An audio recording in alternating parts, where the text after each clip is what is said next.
The woman casually twisted open the statue, unknowingly releasing the demon sealed within. Before she could even snap out of her shock, the newly freed witch walked toward her, then dissolved into a cloud of smoke and possessed the woman's body. From that moment on, whenever the witch's name was spoken, she would reveal her true form.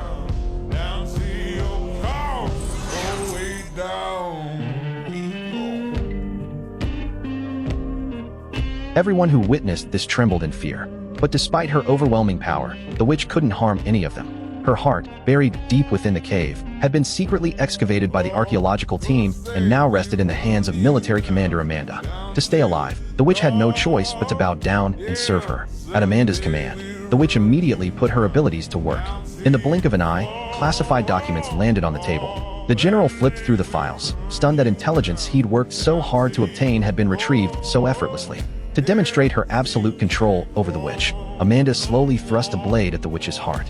The witch let out an agonizing scream and was forced back into the woman's body. But while the woman slept, she murmured the witch's name in her dreams. The man beside her quickly grabbed his phone to report the incident, only for the witch to cast a spell, pulling him into an illusion. Using the woman's life as leverage, she forced him to put down his phone. With her goal accomplished, the witch transported herself to Amanda's room, determined to reclaim her heart.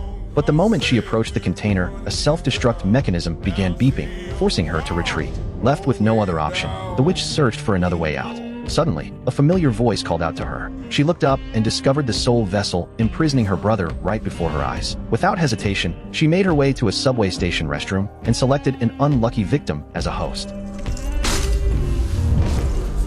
As she broke the seal, Nightmare burst free from his restraints and possessed the man's body. He pledged to help his sister cast the spell and reshape the world.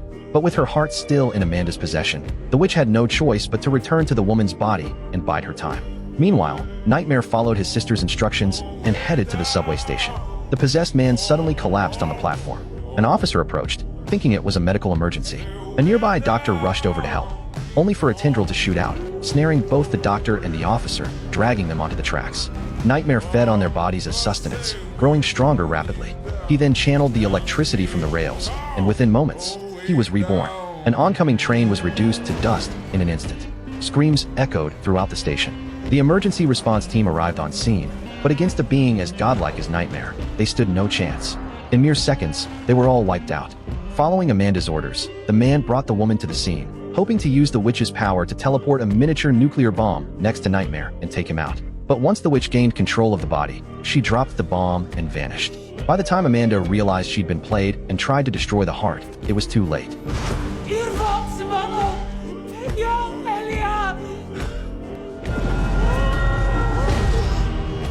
Powered by Nightmare's energy, the witch had finally broken free from Amanda's control. Before reclaiming her heart, she had one thing to do first: create a weapon capable of annihilating all of humanity.